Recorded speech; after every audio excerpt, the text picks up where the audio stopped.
با عرض سلام، شما بیننده تازه ترین رویدادها تا این ساعت از یک هستین. یک دختر جوان در ولایت جوزجان خود را حلق‌آویز کرده و به زندگیش پایان داده است. مسئولان محلی میگویند این دختر که فرزانه نام داشت پس از چاشت روز گذشته در خانه‌اش در روستای پیخواجه در نزدیک شهر شبرغان مرکز ولایت جوزجان خود را حلق‌آویز کرده است. عبدالمنان مدیر اپراسیون فرماندهی پلیس جوزجان گفت که تا هنوز دلیل این خودکشی معلوم نیست، اما تحقیقات درباره آن جریان دارد.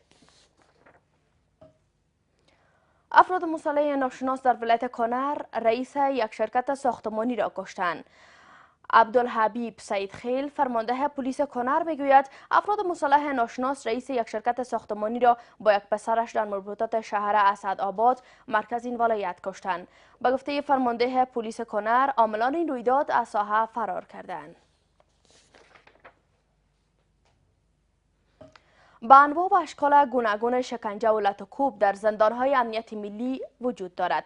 رئیس کمیسیون حقوق بشر میگوید که باید عاملان شکنجه در نهادهای امنیتی مجازات شوند، اما ریاست عمومی امنیت ملی شکنجه و لط و کوب زندانیان در زندانهای ریاست امنیت ملی را رد میکند. سیما سمر رئیس کمیسیون حقوق بشر که در نشست بلند بردن توانایی‌های کارمندان امنیت ملی در بخش حقوق بشر سخن میزد تاکید کرد که اکنون هم زندانیان در زندان‌های امنیت ملی شکنجه و لط و کوب میشوند. او همچنان خواهان مجازات جدی عاملان شکنجه در نهادهای امنیتی شد. بیاین صادقانه اعتراف بکنیم که هنوز متاسفانه شکنجه به انواع مختلف، البته به اشکال مختلف و سطح و سطوحی که فرق میکنه هنوز وجود داره. انکار کردن نمیتونیم که کاملا از بین رفته. او روز بسیار خوب خود بود که در افغانستان شکنجه هیچ وجود نداشته باشه. اما معاون ریاست امنیت ملی این گفته ها را رد کرده و میگوید هیچ گونه شکنجه و بدرفتاری با زندانیان در زندانهای امنیت ملی وجود ندارد. بعضی متهمین به خاطر استفاده از اینکه نهادهای حقوق بشری که وقتی با اونا ملاقات میکنند به خاطر دفاعشان شکایات غیر مجاز و غیر قانونی میکنند، در حالی که در امنیت ملی همیشه این مسائل جلوگیری شده و جلوگیری میشه. لومړی اصل د ملي امنیت د ټولو منصوبینو د بشري حقونو په برخه کې پوهاوی او په دغه برخه کې د ظرفیتونو لوړول او جوړول. دویم اصل د بشري حقونو د رعایت دقیق څارل دي چې دغه دوه پورتنیو ټکو په عملي کېدو د ملي امنیت په ارګان کې د بشري حقونو د مراعات تضمین ورکولی شي.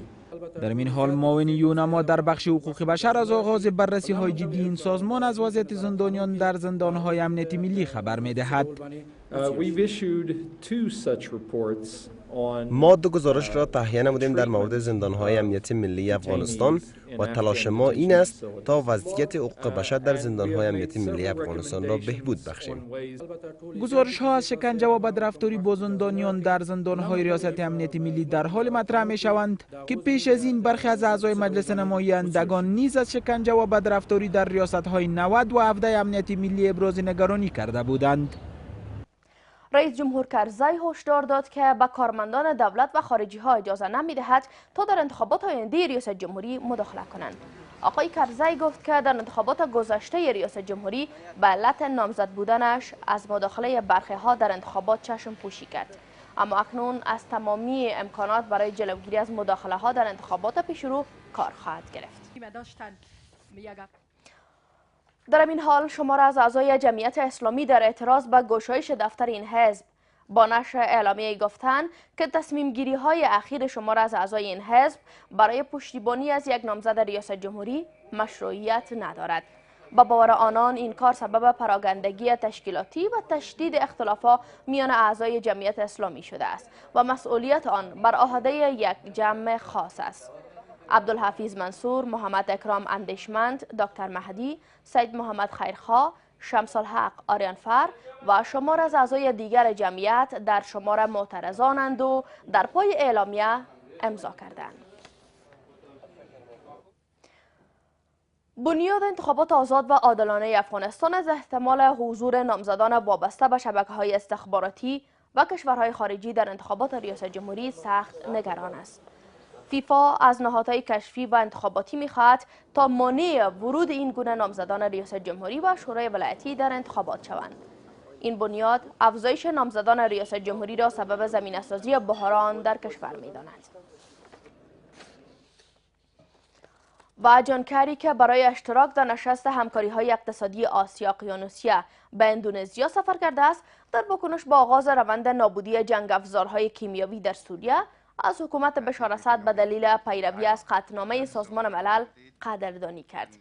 وزیر خارجه آمریکا پس از دیدار با سرگئی لاوروف وزیر خارجه روسیه در حاشیه این نشست گفت که این عمل اعتباری برای رژیم بشار اسد است.